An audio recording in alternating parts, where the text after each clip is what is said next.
recording.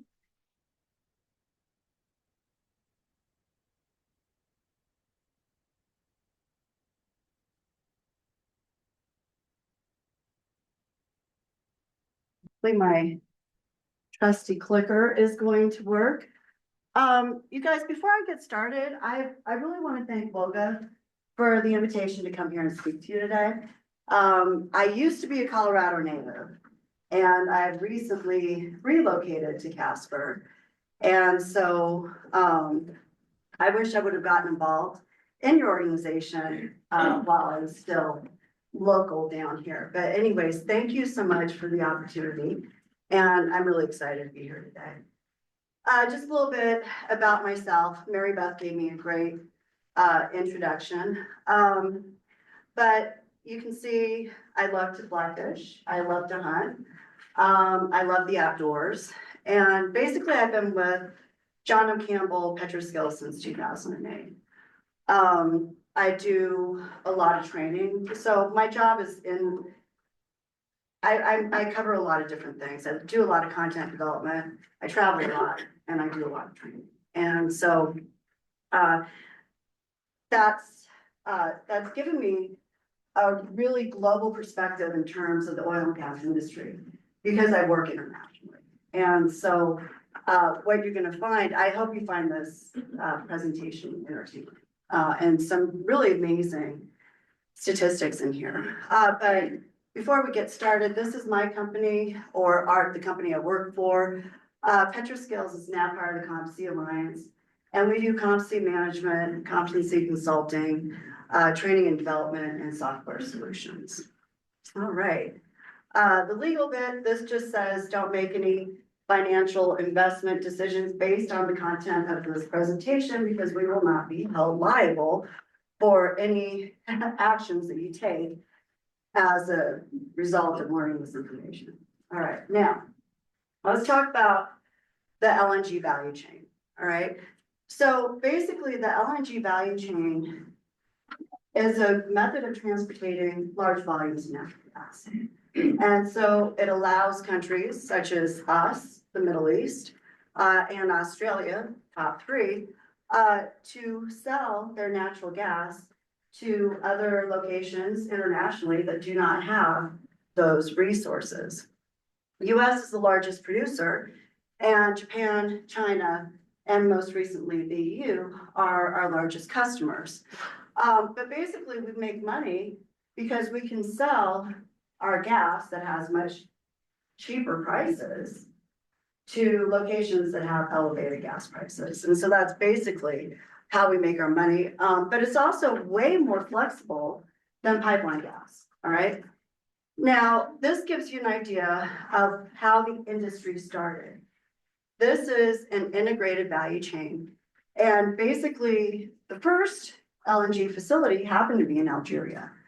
And so you find a big reserve in a location that doesn't have large gas demand. You get together with your friends over in the UK or over in Japan. And you say, hey, let's start a project. I'll do the exploration and production for you. Then we have to build the liquefaction plant. Then you need to build the storage facility. You have to buy all of the LNG carriers. Then your partners will build the regas terminal. And they'll have the infrastructure to build power stations and the gas gets to market. And so this would be a consortium of oil and gas producers and end users such as CNOC or Inpex and BP. Now, when North America started producing LNG, we really shook up the market because in our liquefaction plants, in the Gulf, notice, where are we getting our gas from?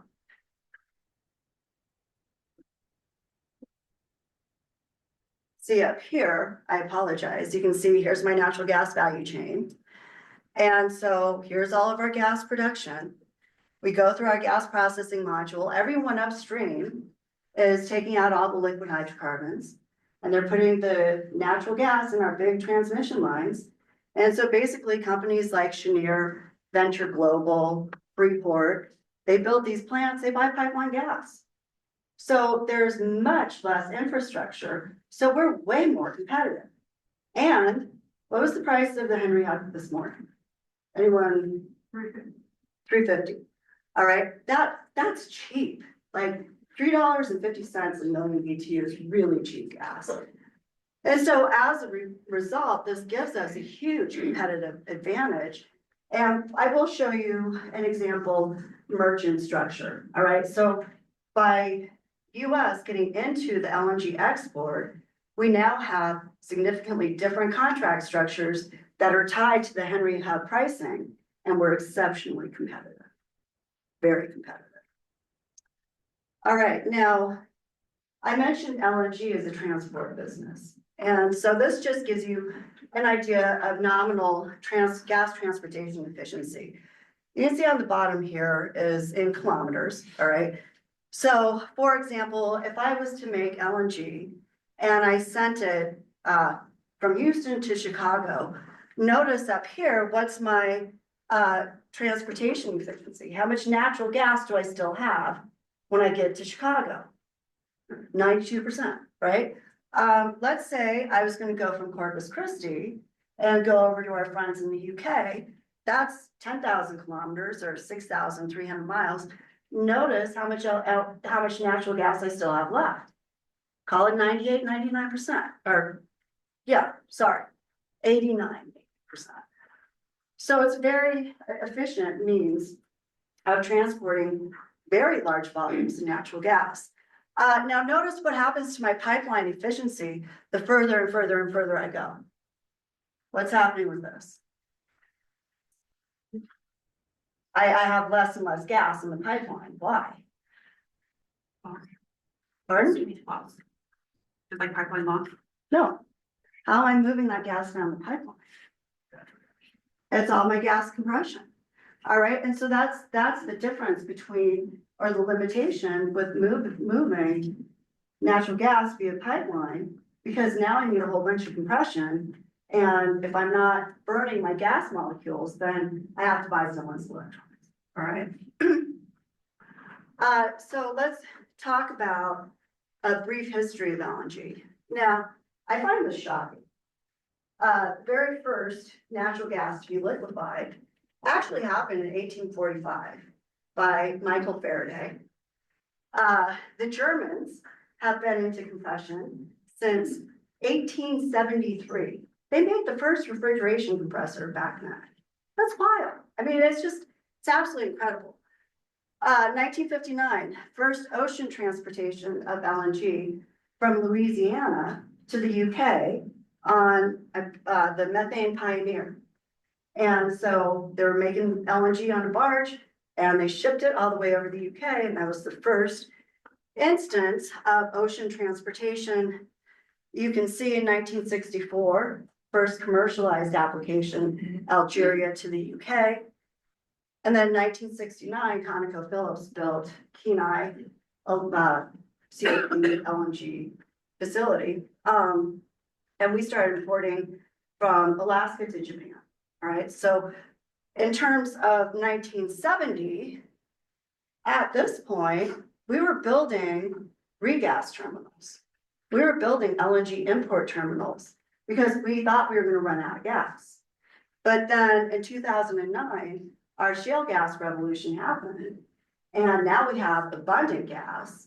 And so actually it's pretty interesting. Cheniere, the individual that created Cheniere, who's the largest exporter here, was a rich restaurateur from New York. No experience in the industry. And you can see here's my first lower 48 export cargo, 2016. That was Cheniere Sabine Pass. By 2023, we became the world's largest LNG exporter. And so we are going to take a look at a video to give you an idea of what these facilities look like. But it's just absolutely incredible that we can mobilize and build that type of export capacity that quickly. Now, this slide here is from the EIA, And you can see, we're projected to double our LNG exports by 2028. And what we currently have under construction right now is roughly 11.6 billion standard cubic feet a day, right? That's a big number, right? Because I'm gonna put this into perspective here in a moment, all right? So remember that number. So let's talk about the natural gas and LNG trade market statistics. And you guys, I feel like we have a lot of time. And so, like, if you guys have questions, you can ask at the end. If you'd like to ask a question as I go through the materials, feel free to do so, all right? I'm a relaxed presenter. If I ask you questions, I'd be expecting the answer. All right, so first thing, natural gas market.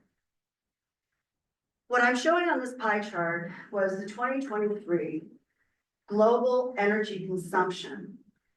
And you can see 81% of the world's energy needs are being met by hydrocarbons. 23% of that was provided by natural gas. So you can see, unfortunately, this clicker doesn't work on that screen. So natural gas is providing 23% of the world's energy demand. 23% of that was traded internationally. Out of that international trade, 59% was traded as LNG. The remainder was pipeline, right? As far as the US, we produce 26% of the world's energy or natural gas consumption. That's huge. We consumed 22.4% of the world's natural gas consumption. And so what does that tell you about our quality of life in the United States? First world problems.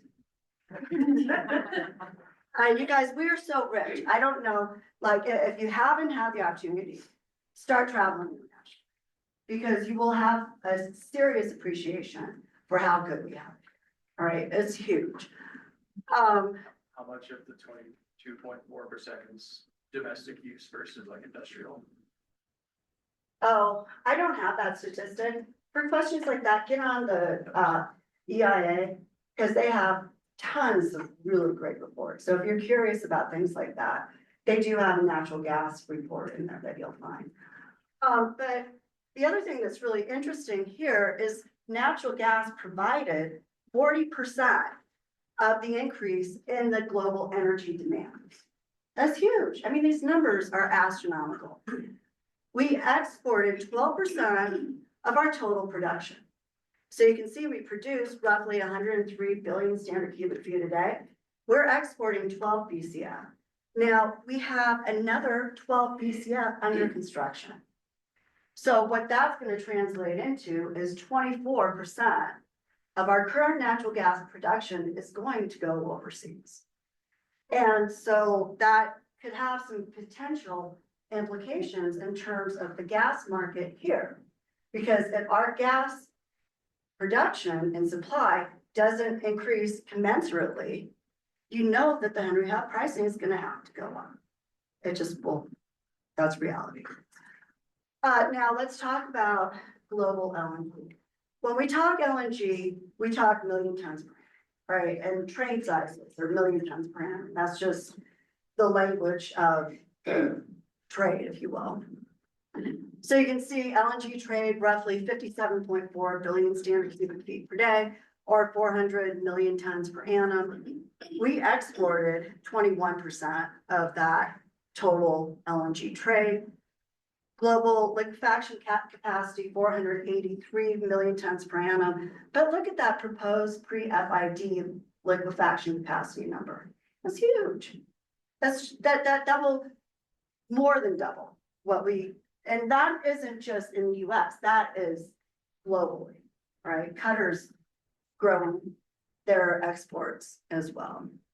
You can see current international regas capacity is roughly 1,000 million tons per annum. And in 2024, the global LNG supply grew by 2.5%. That predominantly came from us here and Asia Pacific. In January of 2024, 64% of all US LNG exports went to Europe. Now, I love this report, you guys. The gas exporting countries. That includes everyone except for us, all right? The US is not included in this group. You have to read this quote. This was in their 2025 outlook. We are convinced now more than ever that natural gas is not just a bridge to the future. It is an integral part of the future. Indeed, natural gas demand is expected to grow by 32% by 2050, showing no peak in sight. It increases in all regions except for Europe due to its energy policies and deindustrialization.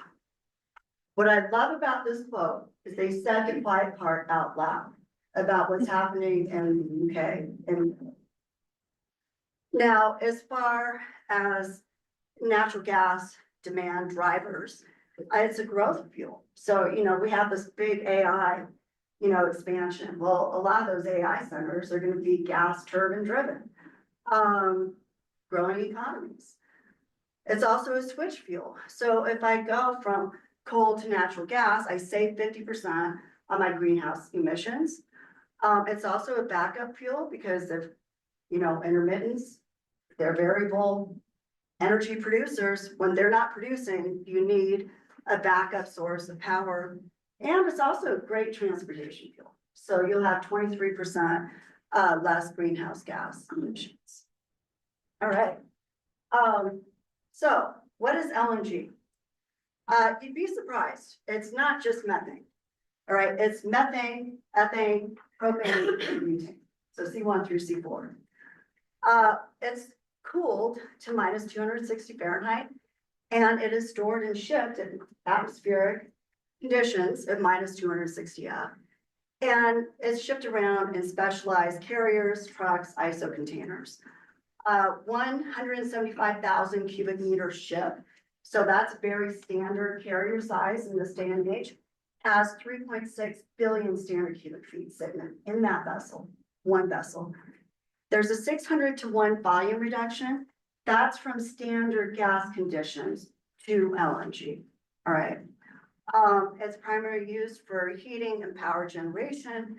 We also use it for chemical production, transportation, and a heat source for some manufacturing processes. Yes, please. Can you tell us what states this is mainly coming from in the US? Pardon? What states are producing the majority of LNG? Yeah, well, right now it's largely Texas, Louisiana. Okay, so then they're transported by truck to the coast and then by ship, No, it's all pipeline gas. all pipelines. It's all pipeline transmission gas to these big liquefaction plants sitting on the coast. And they have to be on the coast so you can get a vessel that large into berth to load and unload. Yeah. I have a question. Yes, When please. you say that it has C1 through C4, is there a limit to how much of the other hydrocarbons can be included before you don't meet the standards? Like, is there a standard? So here's to your question. Yes, but basically for a rich LNG, so like if I go to Australia and we're gonna if you go to the Northwest Shelf, really, really rich associated gas. That LNG is 86% methane. It's heavy, rich, nice LNG. The LNG that we make here, 98% methane, because everyone upstream of that gas transmission line is taking all the liquids out. That's how we make our money here, historically in the US, until we start building these really big liquefaction plants. So, one follow-up, sorry. You're fine. So in the crude markets, we talk about there being a quality difference, right, between the APIs to crude. Would you expect that this dynamic would start to create a quality of LNG across the globe? No, because if I'm a big importer, I can blend, like I'll have big import terminals, I can blend my lean US LNG with other hydrocarbons to meet whatever heating value I need in my transmission system. But more to your point is where we're going. we sell LNG dollar per million, all right? So if I have a richer, heavier, more BTU LNG, I get more money for that cargo. So that's the price differential right there, okay? All right, good stuff, good. Any other questions? Good questions. All right, so let's take a look at this thing here. Notice this shows you global natural gas prices starting, say, 2007 and forward. So we have international pricing here. Green's my friend, the Henry Hub. Now notice prior to 2009, global natural gas pricing trended against one another. You didn't see these huge, massive differentials.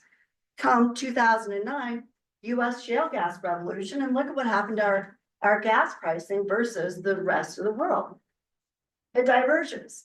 You can see right here, that was Fukushima. So now the prices in Japan and South Korea go through the roof because of the Fukushima incident. The other thing I like about this graph is look at the energy pricing. So this red is the Netherlands TTF, right? Red's TTF, and then you can see this purple and orange is the UK. And then you can see the Japan and South Korea markers are down below. So basically what started happening in 2020, they built out so much wind. There was a big wind drought. They started going into an energy crisis in terms of their natural gas pricing, even before Putin invaded Ukraine. And then after that incident happened, you can see now I can make more money if I'm an LNG trader selling to Europe than I could historically selling to Japan or Korea. All right, so let's talk about how these contracts look here. This is a merchant structure, all right? So I have a fixed fee, and that's my liquefaction fee, anywhere from $2.25 up to, I think Venture Global's now is $4 per million BTU. My direct cost, because I will be buying your natural gas on your behalf, is 115% of the Henry Hub. And then you're going to pay me a fixed take or pay fee, irrespective if you take your cargo. All right, so this is how the exporters create their financial stability to ensure that they can pay off billions of dollars of investment that these facilities represent. So then basically the trading determination can be driven between the difference in spot price of the Henry Hub versus what I could get in Japan or the UK, for example. Now, historically, the way the LNG contracts were built, it was all referenced to crude oil. And so those older contracts are referenced to dollar per barrel. And so they are much less competitive, i.e. more expensive than what buyers can now get from the US. And I want you to point out, this long-term contract pricing up here is not what I'm showing down here. All right, this is my spot price differentials. And so you can see JKM on 320, my Henry Hub is $4. The JKM is 13.53, my spread is 9.53. So you get a huge amount, huge. I mean, the amount of profit that you can make is significant. Any questions on that? When you say long-term contracts, how long is contract? 20, 25 years. So that's typically that's what the investors need in these assets to make, I think Venture Global's is $28 billion of investment. So you need to have 20, 25-year long-term takeaway contracts for the capacity, nearly say 90% historically of the facilities production. What you're finding now is people are making FID at 85% nameplate capacity. So then they have extra to sell on the spot market. Please. And then a take or pay model is just standard throughout the contracts? No, like this, I don't know. Because the other one that I didn't talk about was that tolling. And so for example, if you look at Cameron LNG, they don't ever buy the molecules. They take someone else's molecule. They'll liquefy it for them. And then they just charge them a fee and the gas goes straight through and hits the boat. And so I don't know if those tolling contracts have the fixed take or pay. It's hard to say. And a lot of that, they don't want you to know. Right? All right, so base load liquefaction. All right, so these are big facilities. Typical size would be 1 million to 8 million tons per annum. And they go from modular construction, which is what we're building at stage 3, Corpus Christi, and the Venture Global, those are all Baker Hughes trains. We'll look at that technology, to the mega trains in Qatar, which are the 8 million tons per annum. A required feed gas rate, roughly 50,000 standard cubic foot per ton of LNG. But you guys, look at this number here, 5 million tons per annum. Requires 715 million standard cubic feet of gas per day, 300,000 horsepower. That's a refrigeration to get it down to minus 260. Over 140 fin fan air coolers. And then if it's a traditional facility, historically we use gas turbines as the compressor drives. You're looking at 7 to 8% of your inlet feed gas will be consumed as fuel to get the natural gas liquefied. Contracts, 20, 25 years, and notice, if I assume that I could buy, my long-term price was $6 a million, just for talking purposes, that 1 million ton per annum contract is $346 million a year. And so these are big commitments. As far as capital costs, more than $1 billion per million tons per annum capacity. So the Venture Global CP2, 20 million tons per annum, $28 billion in capex. Big plants. Now, you guys, I had this all working great. And it decided not to work, but because it'll say, hey, please log in, and I don't know what it wants me to log into. So just give me a moment. And I will pull it up directly.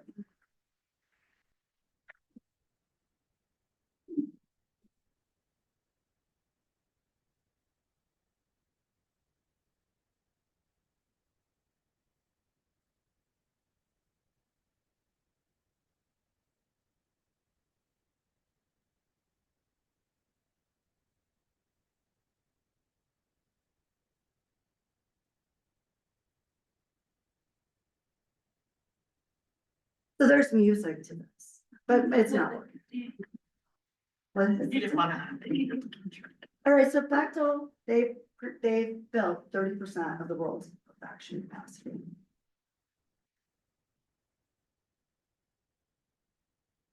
That right there was Sabine Pass. This is Corpus Christi. Sabine is in Louisiana.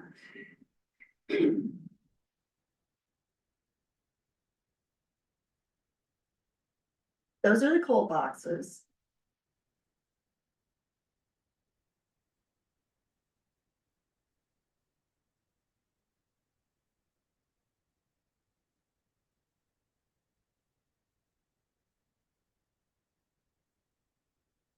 Do the LNG ships still run on LNG? Some do, some don't. Depends.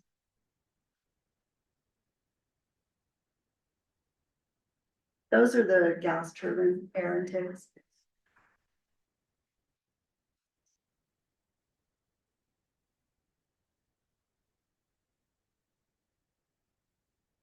Look at the number of air cooled heat exchangers. It's huge, huge.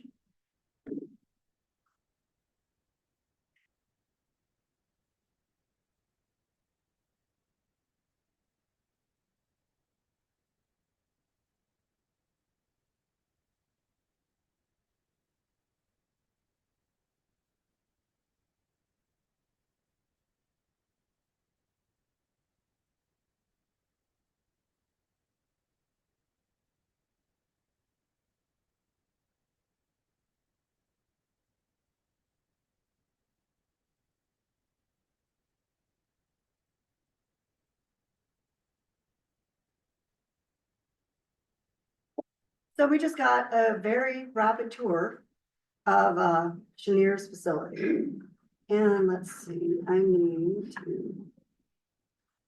Here. Whoops, wrong button. So these facilities are massive and they're absolutely, I think they're, but I have a twisted sense of beauty apparently. So this gives you an idea of a block flow diagram for one of these liquefaction plants. Basically, it's a gas plant. And we have, you know, inlet and then gas removal, just much tighter specifications through my AGRU because I need to get down to minus 260. Also notice we have mercury removal in here. No, I don't have mercury removal. And then we just get really, really cold. They're big refrigeration. So, I don't mean to make it super simple, but really on a high level, if you understand expander plant operations, you understand how we're getting stuff cold. This gives you an idea of a chiller energy balance. So this is really oversimplified. But you can see my inlet gas is coming in at 100 F. My LNG is leaving at minus 260 F.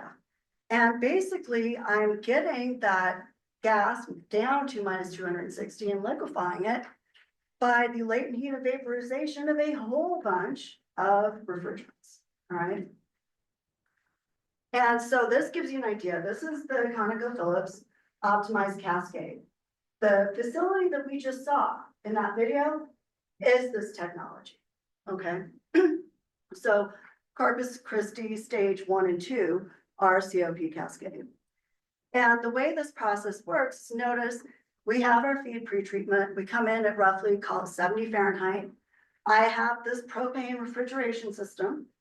And from there, you can see I'm condensing my propane at 105 F to a liquid propane.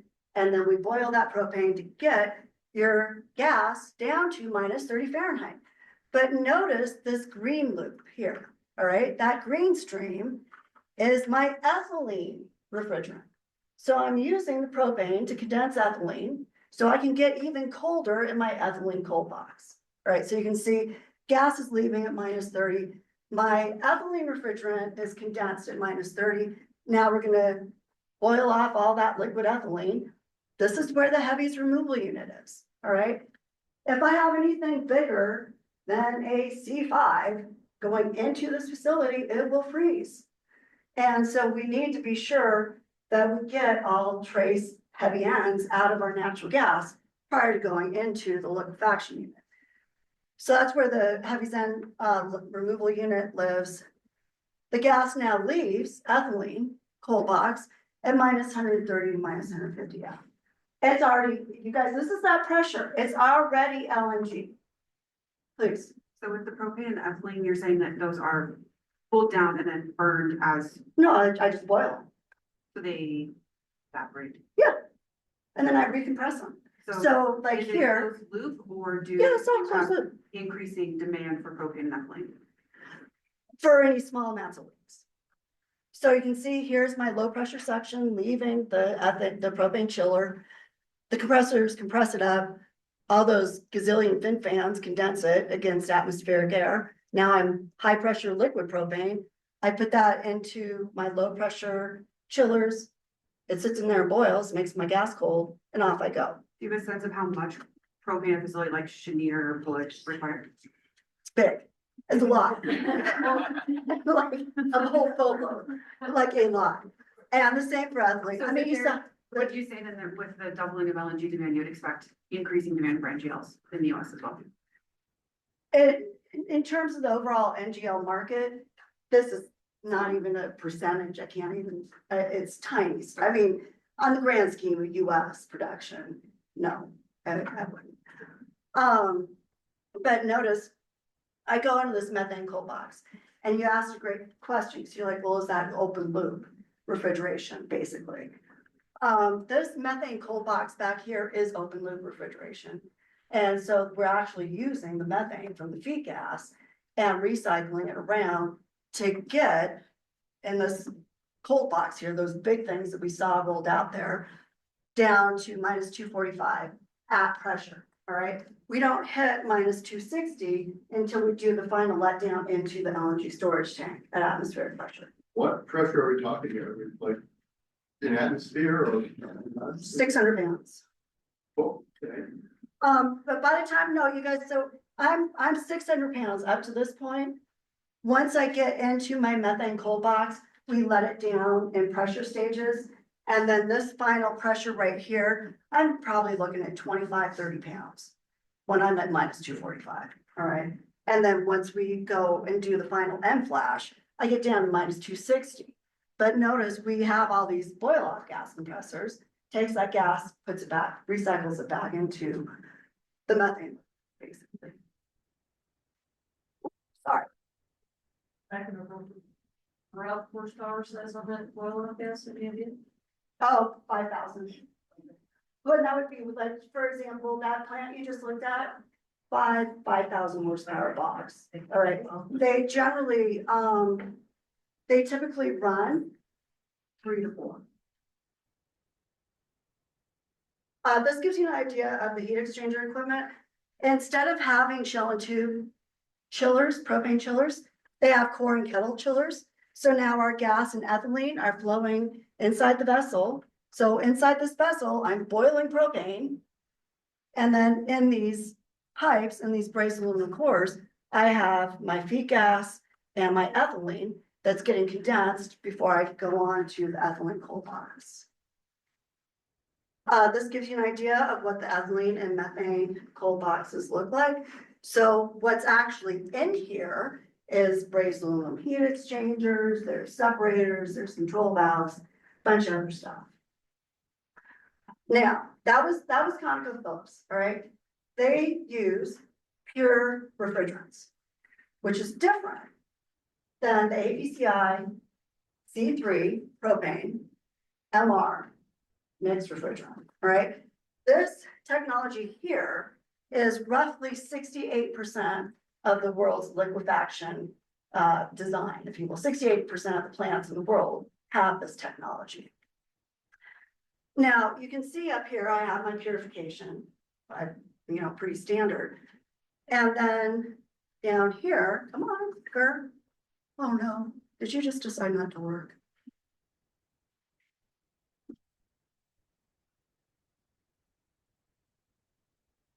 It did.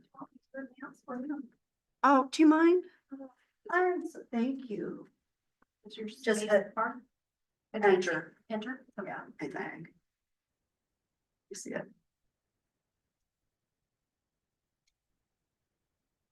Gotta love technology. Here, hold on. Thank you. Oh wait, sorry guys. Just hit enter. Oh wait, sorry. You guys don't want to look at that one.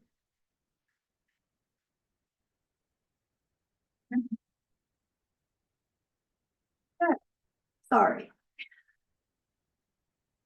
All right, so notice, the other thing about these plants is I have fractionation train. And so this would be an example of like the Northwest Shelf Karratha plant. Really heavy gas, they fractionate it, but now I can sell the NGLs, but I also need that mixed refrigerant to make up my refrigerant. Because my mixed refrigerant is nitrogen, methane, ethylene, or ethane, propane, butanes. It just depends. And so you can see here, we're making up our mixed refrigerant. So here's my refrigerant makeup unit. I have my propane pre-cooling chillers. So on that flow sheet, you can see we have a number of propane chillers that cool off our natural gas to get down to minus 26F before I go into the bottom of this gorgeous piece of equipment. It's called the main cryogenic heat exchanger. Whoa, down. All right. And then this down here is my mixed refrigerant system. All right. And so basically what happens is my gas comes in the bottom and flows up the top. So I'm warm at the bottom, cold at the top. And I have my liquid mixed refrigerant coming in. I subcool it, rain it down on all these coils. And my MR compressor takes suction on the bottom of the vessel. The light mixed refrigerant, which is gas, gets condensed. You rain that down on the top of the bundle and your gas leaves at, say, minus 268. So that gives you an idea of this type of equipment. It's working again. I don't know. Thank you, Mary Beth. This gives you an idea of what the plant looks like. So you can see down here, we have a bunch of those chillers, right? So we have chillers. You can see here's my main cryogenic heat exchanger. It's massive, really, really tall. There's my gas turbine exhaust, and you can see all those air-cooled heat exchangers. So that'd be for the propane. You can see this is what it looks like in transport, but this is the guts. So these coils are what the natural gas and mixed refrigerants are flowing through, and then the MRs are raining down and boiling, making everything cool. As far as cost, $50 million, one heat exchanger. That's insane. Insane. What's kind of the cost differential between the two methods, or are they about the same? It really, the cost gets really complicated in these facilities, and more often than not, it's the site selection. So like, if you look at the Gorgon plant in Australia, their overrun was insane, but they built it on a nature preserve on an island. It with no laydown area. So, like that has more to do with it. How do you choose between the two? Like, how does the facility decide which technology to go with? What I'm looking at is thermal efficiency. And so basically notice, here's my frame 114,000 horsepower gas turbine. What you're trying to do is pick a process that gives you the highest LNG rundown rate per horsepower. And then you're also looking at how fast can I build that plant? When can I get my molecules to market? So there's a trade-off between a whole bunch of different stuff. The thermal efficiency of this plant here, is way better than the Conoco, I shouldn't say way better, is better than the ConocoPhillips Cascade, because I can blend my mixed refrigerant to closely match my natural gas cooling curve. So I optimize the plant. ConocoPhillips uses pure components, so I'm stuck at boiling at constant temperatures. So you lose some thermal efficiency there.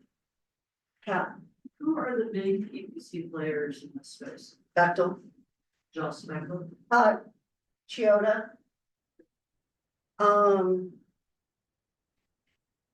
Zach Root was the construction, but they kind of went bankrupt. Talking about the island, that's part of what prompted my question. And yeah, well, no, seriously, it's nuts. And in the middle of nowhere too, no less. But the thing about these turbines, they're so huge. I need a 27,000 horsepower starter motor. This is the stuff you started. Like, these plants are amazing. Once I get the plant going, I can use that motor for power or something else, all right? Now, this is my friend chart, IPSMR. And this is, IPSMR is integrated, pre-cooled, single mixed refrigerant. This is what they're building at the stage 3 expansion for Corpus. And basically, this is very similar technology to the Baker Hughes, which Venture Global is using. This is modular and mid-scale, all right? The max size would be 2 million tons per annum. Whereas the other trains, ConocoPhillips Cascade, you might be looking at, I think right now, 5.4 million tons per annum is their biggest plant size. APCI, I can get up to 8 million tons per annum. Is it 2 million per train? Is it 2 million per train or 2 million per facility? This is 2 million per chunk of this. So then, like Venture Global, I'm gonna have 20 chunks of like, This design. yeah, right. So if you're planning on a cryo, get on it now because LNG is eating all of the. Oh, I bet. Oh, I bet. I bet your chart is just insane, right? There's last I heard 60+ weeks. That's crazy. So notice this gives you an idea of kind of how this works, all right? Notice there is no propane refrigerant. All I'm using is a single mixed refrigerant to get my gas liquefied. And so first thing, I have my heavy hydrocarbon removal cold box. Basically, it looks like a gas plant. I mean, essentially, I could use an expander here, I could use a JT valve. It's basically a gas plant. So I go through the heavy hydrocarbon cold box. And then up here, you can see I have a 2-stage mixed refrigerant compressor. And here's my liquefaction cold box down here. If you follow the natural gas flow, yeah, I know, I'm sorry. This black line right here is my warm inlet gas coming in. All right, here I will probably be at 600 pounds, maybe 70 Fahrenheit, because we recovered all of our heat integration out of here to get my heavies out. So call it 600 pounds, 70 F, and we liquefy downflow. I'm warm at the top, cold at the bottom. And then you can see on my mixed refrigerant, as I go through my different stages of compression, I have, you can see right here, top left suction drum, first stage of compression. I go through that condenser. Now I'm actually making a heavy mixed refrigerant, which then goes into the brazed aluminum core. It gets subcooled, and then I inject it into the cooling core and it boils up. All right. So downward cooling, upward boiling of the mixed refrigerant. The other thing, my mixed refrigerant here needs 3 times the inlet gas rate to get my gas condensed. So if we looked at that, I don't know, call this 143 million tons per annum for a 1.5, 143 million standard cubic feet per day for a 1.5 million ton per annum train. You're going to be circulating 3 times or 3 times 143 on MR to get this done. So you're saying the feed gas is gonna be greater at this facility design than the others? No, the feed gas is much smaller. But my mixed refrigerant circulation rate is 3 times Got it. what my inlet gas rate is to get it liquefied. And did you say facilities are under construction or developing this design? Yeah, no, this is stage 3 at Corpus Christi. Yeah. And and just so you all know, this is a chart license technology. So they provide the license and everything that goes with it. Oh, no. Looks like you somehow left. Oh, no. Oh, you guys, I feel horrible. So today has just been one of those technical.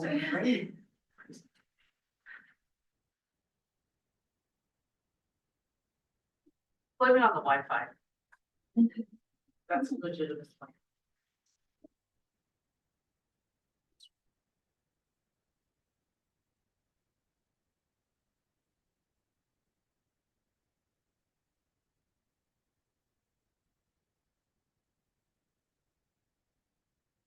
Yeah, I think I still have your email out. Go into my email.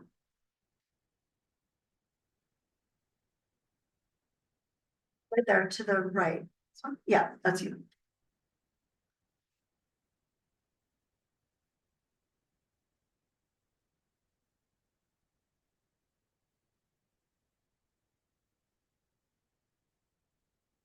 I'm so sorry. Yeah, I feel bad because I told you we were gonna do better than vote. Well, and well, I think it was my mess up. Hit the wrong button. Look at it.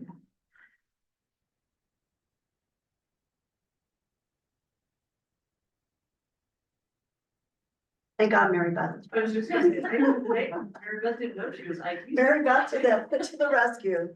Deal of all trades back there. Well, it was weird when it said join Zoom, and I was like, Did we go away? Did we go away?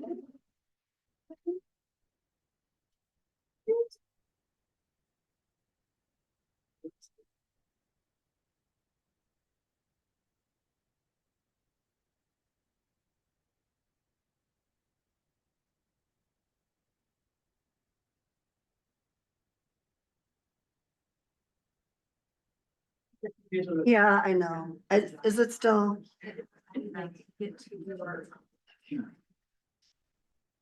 Did we escape, Abby? So it's all right. Okay.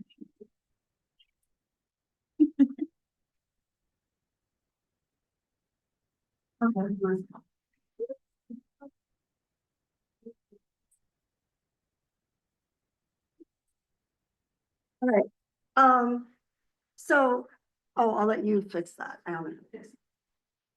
All right, so the next thing I wanna, you guys, I feel bad. I might run over a little bit, is that all right? You'll be great. Okay, You don't have to exit. Let's keep it going. okay. So the next thing we're gonna talk about is storage and shipping, all right? And so basically, this is how.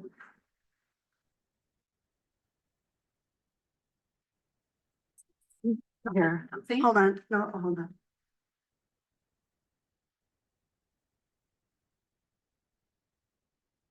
on. This is how we store and ship our LNG around the world. And so this gives you an idea of 190,000 cubic meter LNG tank. Outside diameter is 272 feet. The height to the top of my dome is 160. These tanks are massive. Now, unfortunately, I don't think it's gonna let me play, but I do, oh. Do I dare? Do you guys want to see this video? It really is amazing. Yes. All right, so this is LNG Canada.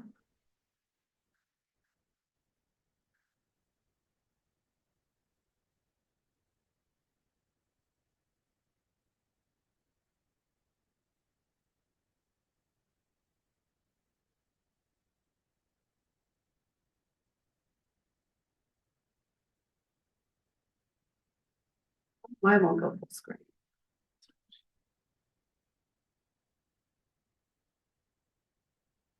So basically you build the dome, you have blowers at the bottom. They raise the roof by the air blower pressure. And then they have 26 welders at the top. The roof gets up there. You chink it into place and you got 26 guys welding around the top of the tank. I mean, the technology that goes into these facilities is just incredible. I mean, really, really outstanding. Did I just leave the Zoom meeting again? God. You're hatching over. Now I'm a paranoid. So this gives you an idea of our carriers. And you can see here's the height of an Eiffel Tower. This is a small fry. This is like way back in the day. These are my friends over at Qatar, QMax. There's very few ports in the world. The ship is so big that there's limited locations you can actually sail it into and out of. And this is a very common design. So currently, standard LNG carrier, 175,000 cubic meters, 280 meters long with 3.6 billion cubic feet sitting in that boat. How much is the boat worth? This is just the cargo, all right? This is the cargo. Free on board means that whoever I sell that LNG to, they're welcome to take it anywhere they want, sell it to whoever they want. 175,000 cubic meter, anywhere from 21 to 39 million free on board. One vessel. You guys, if you're interested in this, the US Department of Energy posts all this information. All right, that's a monthly, quarterly, actually quarterly. They say it's monthly, but they come out quarterly report. And you can see this guy, I'm just gonna point this out because I'm annoyed about it. Venture Global has been operating for 3 years selling on the short market. They can get 10.59 for their cargoes. The rest of the liquefaction facilities honoring their long-term contracts are sitting around 6. It just, this is a membrane carrier, all right? And so to give you an idea of how big those engines are, notice I have two 29,000 horsepower dual fuel diesel gas engine. So if you think about the amount of energy it took to liquefy the gas, it really doesn't take a lot of energy to transport it across the sea. Wow. Now, we're gonna go inside the We carrier. didn't have a disco party in there. I know, isn't it gorgeous? Like, it's amazing. This right here is my pump. The motor is in the pump, sitting in the LNG. Like, just the technology is mind blowing. This beautiful silver stuff is the membrane. This gives you an idea of all the bits and pieces. But basically, it's often in bar, which is really, really high grade metallurgy because it has a very low thermal expansion coefficient. So I don't shrink and I don't expand when I go from very cold to very hot. So very expensive. This is the older type of carriers. We don't build these necessarily anymore, at least that I've seen in 2 years. This is the Moss where you have the big spheres. We still have them in operation, but we're not building them. All right, so let's talk about transportation fuels and virtual pipelines.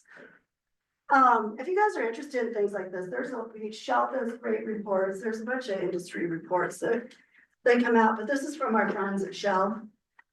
And you can see this right here gives you an idea of my marine book order for LNG fueled vessels. It's huge. So LNG is dominating the the low carbon fuel market in the marine fuel sector. The primary reason why is because I have 23% less greenhouse gas emissions.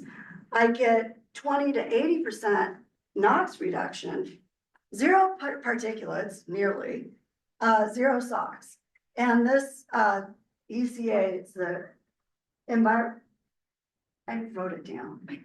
You guys, it's basically, there's a whole bunch of countries internationally that say, hey, if you're going into my port, your emissions from that vessel is gotta be X. Okay. So it's the environmental coastal, I don't know, it doesn't matter, look it up. Google it, you can find it. So I came in hot. Did we get your handouts? Yes. And did everybody that needs one? Okay, I just wanted to make sure people got them now that we are getting closer to times, because I know that is a big part of the value add. As far as 2023 fleet statistics, I have 876 LNG fueled vessels operating and on order. But look at this new order, 222 vessels. That's huge. This gives you an idea of an LNG fueled cruise ship. So a lot of different marine vessels are going to LNG. And you can see here, green is current operating, blue is currently on order. So LNG is a transport fuel and the marine sector is not going away anytime soon. As far as the virtual pipeline, basically I'm just moving LNG from one location, like it could be an import facility, it could be stranded gas liquefaction, to another location. But this is gonna be via transportation with the road tankers and smaller rail car ISO carriers or really small LNG carriers. And then we'll send it to satellite LNG stations where it could be used for remote power gen. Maybe it's a fuel station, or it could be a remote small town, gas supply. As far as countries with very large scale virtual pipelines, China's huge. They have a huge transport sector using LNG. And also interestingly enough, the Florida East Coast Railway, their locomotives are LNG powered. And they also move LNG ISO containers for New Fortress, which then ends up in the Caribbean. So kind of neat. This gives you an idea of the number of LNG fueled trucks in China and India. And this is millions, right? So it's big. These are big numbers. But the other thing that I think is eye-opening here, focus in on this graph. This is 2024. This is the percent of population connected to the gas grid. 23% as share of the total of China and India and the population has access to natural gas. By 2030, it might be 28%. And if you think about what natural gas does to our quality of life here, that number is shocking. And so, when we looked at the gas exporting countries report about, hey, we don't see an end in sight to natural gas demand. I think that's real. I very much so believe that. This just gives you an idea of comparison between a natural gas, big, you know, refuse trucks, you know, big trucks and things like that. What the NOx reduction is between them, a low NOx engine or electric. And you can see we can actually compete with electric. So it's a really great way to reduce your NOx emissions, but we also get 20% less greenhouse gas emissions as a result. You can see we have 135,000 natural gas vehicles and more than 23 million worldwide. And then in North America, 1,600 CNG and 140 LNG fueling stations. So you guys, as far as LNG, it really is a dynamic solution in so many regards, between exporting to providing, you know, quality of life, reliability, it's flexible. I get lower emissions and it's very resilient. So with that was my talk. So be happy to entertain, I'm happy to stay here as long as you guys would like me to and answer questions or anything. Yes, please. Sorry, I'm. No, you're great. One of the. Apologize for great questions. One of the pieces of information or questions I get from our clients a lot is, for context, my team forecasts crude oil and natural gas prices. And so when we look at LNG growth, time back to Haynesville, that seems to be the place where most of these facilities are trying to go back to. But what we hear from a lot of the Permian producers, they get pushed back because of the high nitrogen content. And so I wanted to, and I don't really understand why the nitrogen content from the Permian gas matters. It's a big deal. It's that is a killer. So just give me a moment. And let me pull up the slide here. So, okay, good. The problem with nitrogen in my inlet gas is that, notice in this ConocoPhillips Cascade, I'm showing this nitrogen rejection unit optional, all right? What's the boiling point of nitrogen? Does anyone know? It's cold, minus 320. So if I want to remove nitrogen, I gotta get down to minus 320, which is very expensive. And the problem with, let's say I have, I don't know, call it 1 mole% nitrogen of my inlet gas. What happens when I go through here and I do all my methane flashes, nitrogen really wants to be in the vapor phase. And so basically what happens is it starts building up in my methane loop because the nitrogen will flash out. And I'm not, oh yeah, I am showing it here. You can see here, we're taking our plant fuel for all those gas turbine drives off of the methane circulation loop. So a good rule of thumb, if I have 1% in my inlet gas, that nitrogen concentration increases by 15 times in my fuel gas. It kills my turbines because now I have insufficient gas heating value to keep my turbines happy. And like the Corpus Christi trains, those are LM 2500 turbines, which are aeroderivatives.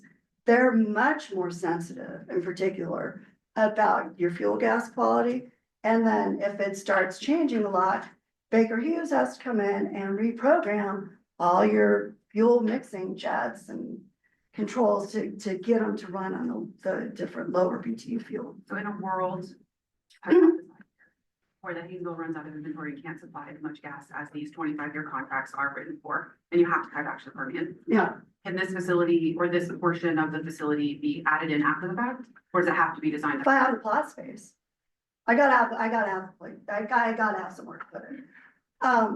I will talk about, you guys, I do a ton of work for Cheniere. Yeah, how big is that MRU just as a concept of how much plant space? Got it. I mean, but you have to appreciate, these facilities are huge. Like, I mean, just, we saw them, they're big. So we're talking acres. No, well, I don't know about just for that, I don't know. So the alternative would be to remove the nitrogen in the basin before you send it on the pipeline dress. I know what's gonna do that. Yeah. You can't afford to do that. So how do we solve that problem? Well, no, well, I was gonna tell you what Cheniere's doing. 'Cause they're actually, those guys. They bought the power plant next door. And so now they're going into the power business. The stage 3 trains, I didn't tell you, the stage 3 trains are all electric motors.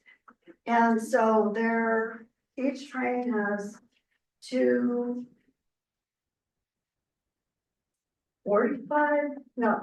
megawatt electric motors. These things are power plants, guys. And they're buying power from ERCOT, so they're getting it from the grid. Freeport, they're 75 megawatt electric motors, largest in the world. They're buying power from ERCOT. So anyways, the way Cheniere's fixing it, instead of putting this NRU in, they bought the power plant next door. They're gonna send their methane recycle over to, because industrial turbines can accept much more flexible heating values, because it's less So they're doing it to the sophisticated. side stream off to the Yeah. power plant. Yeah. Okay, there you go. So, but that's the problem, because really the only place for that nitrogen to get out is either in the plant fuel, because there's only 2 outlets. I have 1 inlet, 2 outlets. I have plant fuel out and I have LNG out. My LNG out maximum nitrogen percent is 1 mole percent in the LNG. And that's limited because if I get more than that, you're at risk of rollover inside the LNG carrier, which would be a catastrophic event for an LNG carrier or for an LNG tank. You mentioned that these other facilities are gonna be electric driven as well. And Yeah, stage 3 is, yeah, so the scuttlebutt in the market is that Freeport has challenges that other facilities don't because it is driven on electric. And that is true. And so why is that the case? Well, let me pull up their process. I'm gonna take them all home with me. Have Katrina put them in something, I don't know if it is, but. All right, Freeport is APCF. And what the problem is here is that if I have all electric motors, they do have a small gas turbine on site and some small fuel gas needs. But their fuel gas needs is so small that there's nowhere for that nitrogen to get out. So now that nitrogen, the only place for it to go is in the LNG. I start exceeding 1 mole percent, people are gonna start refusing my shipments.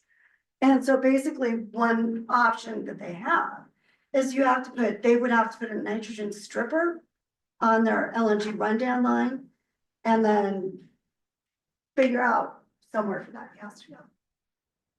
Or bite the bullet and get an NRU in here somehow. Is this something that stage 3 is considering, given that their time, I'm assuming they're getting their. No, I got the power plant. And then that's the other thing, with that power plant, they're gonna preferentially supply stage 3 so that they're not subject to the grid. Some of these other LNG facilities, they're in like Wyoming has one, and there's a few others that are more, I guess, located in Central America, not so much like Louisiana. Those guys are actually creating LNG. You said most of it is gasified and then liquefied like on the coast. What are those guys doing with the majority of their LNG? Is it being railed? It's peak shaving. So basically because our supply and demand, we have seasonal supplies and demand. And if I have insufficient natural gas storage somewhere, then I can put in a little peak shaving facility on my transmission line. So I'll make LNG during periods of low demand, and then I regasify and put it back into my grid during periods of high demand. And so that type of technology looks a lot more like the chart technology. Those are smaller, maybe not, it's just much smaller, tinier. Good question. Basically working like another version of natural gas storage for. Yeah, that's all it is. I'm just storing this liquid stuff. Great questions. Great. Complicates my life. So it seems like there's 3 main configurations of technology that are used commonly. There's like the chart one, this one, and then the ConocoPhillips. That's for base load. Okay. Yeah. Okay. But there's a whole bunch of other like small scale liquefaction technology, bigger, Black and Beach. So I didn't include this in the slide or in the presentation, because I didn't think I'd have time. But we have floating LNG facilities. So you can do liquefaction on a boat, basically. And that technology is more like the Black and Beach peak shale plant kind of stuff. Great. Group photo. Yes, we need to do a quick group photo. We're diminishing in numbers. Thank you so much. You're welcome. And you'll stick around for. So over in that corner. You want me in the picture? Yes, please. You have to